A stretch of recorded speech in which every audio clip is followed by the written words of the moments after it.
Sir, ಈಗ ಬೆಳಗಾವಿಯಲ್ಲಿ ಕಾಂಗ್ರೆಸ್ ಅಧಿವೇಶನ ಮಾಡ್ತಾ ಇದ್ದಾರೆ.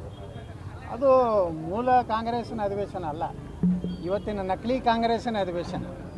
ಮತ್ತು ಸರ್ಕಾರ ದುಡ್ಡು ಅದಕ್ಕೆ ಗಾಂಧಿ ಹೆಸರಲ್ಲೇ ಇವತ್ತು ಇಲ್ಲಿ ದೇಶದಲ್ಲಿರೋದು ನಕಲಿ ಗಾಂಧಿಗಳು. ಆ ಗಾಂಧಿ ಅನ್ನೋ ಅಡ್ಡ ಹೆಸರನ್ನೇ ಅವ್ರದ್ದಲ್ಲ.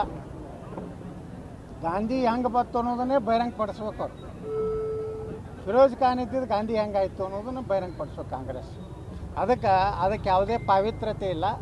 ನಾ ಹೇಳಿದ್ದೆ ವಿಧಾನಸಭೆಯಲ್ಲಿ, ಏನು ಗಾಂಧಿ ಬಂದು ಹೋಗಿದ್ದಕ್ಕೆ 100 ವರ್ಷ ಆಚರಣೆ ಮಾಡ್ಲಕತ್ತೀರಿ, ಹಾಗೆ ನಮ್ಮ ಭಾರತ ರತ್ನ ಡಾಕ್ಟರ್ ಬಾಬಾ ಸಾಹೇಬ್ ಅಂಬೇಡ್ಕರ್ ಅವರು ಬೆಳಗಾವಿಗೆ ಬಂದು ಹೋಗ್ಯಾರ.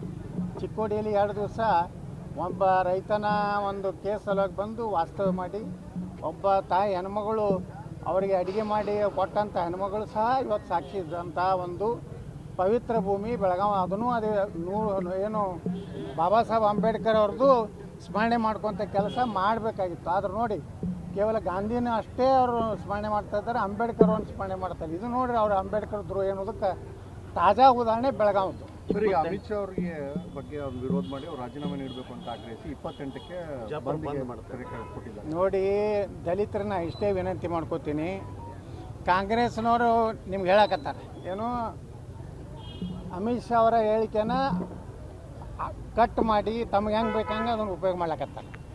ಹಾಗಾದರೆ ಕಾಂಗ್ರೆಸ್ನು ನಾನು ಕೇಳಕ್ಕೆ ಬಯಸ್ತಾ ಇದ್ದೀನಿ, ಬಾಬಾ ಸಾಹೇಬ್ ಅಂಬೇಡ್ಕರ್ ಅವರಿಗೆ ಬಾಂದ್ರಾದಲ್ಲಿ, ದಾದರ್ದಲ್ಲಿ 2 ಸಲ ಸೋಲಿಸಿದವರು ಯಾರು?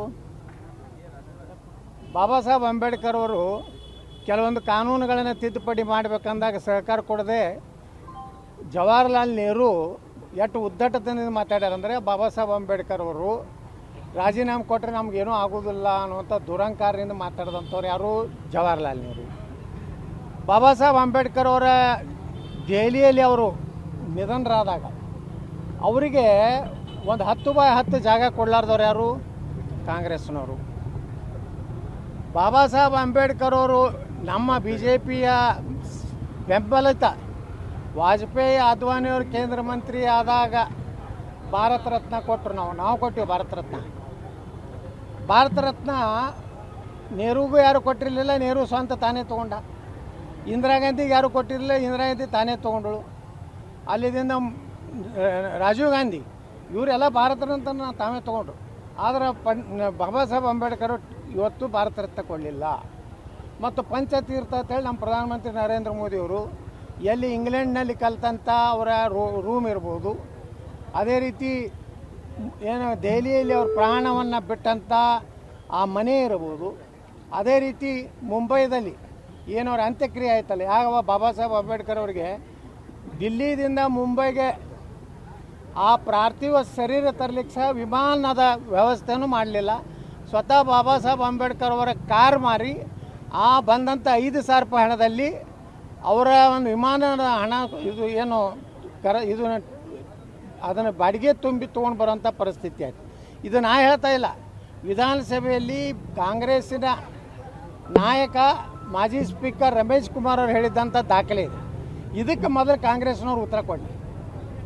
ಸಂವಿಧಾನವನ್ನು ಇವತ್ತೇನಾರು ಈ ದೇಶದಲ್ಲಿ ಸಂವಿಧಾನ ಉಳಿಬೇಕಾದ್ರೆ ಈ ದೇಶ ಸನಾತನ ಹಿಂದೂ ಧರ್ಮ ಉಳಿದ್ರೆ ಸಂವಿಧಾನ ಉಳಿತದೆ.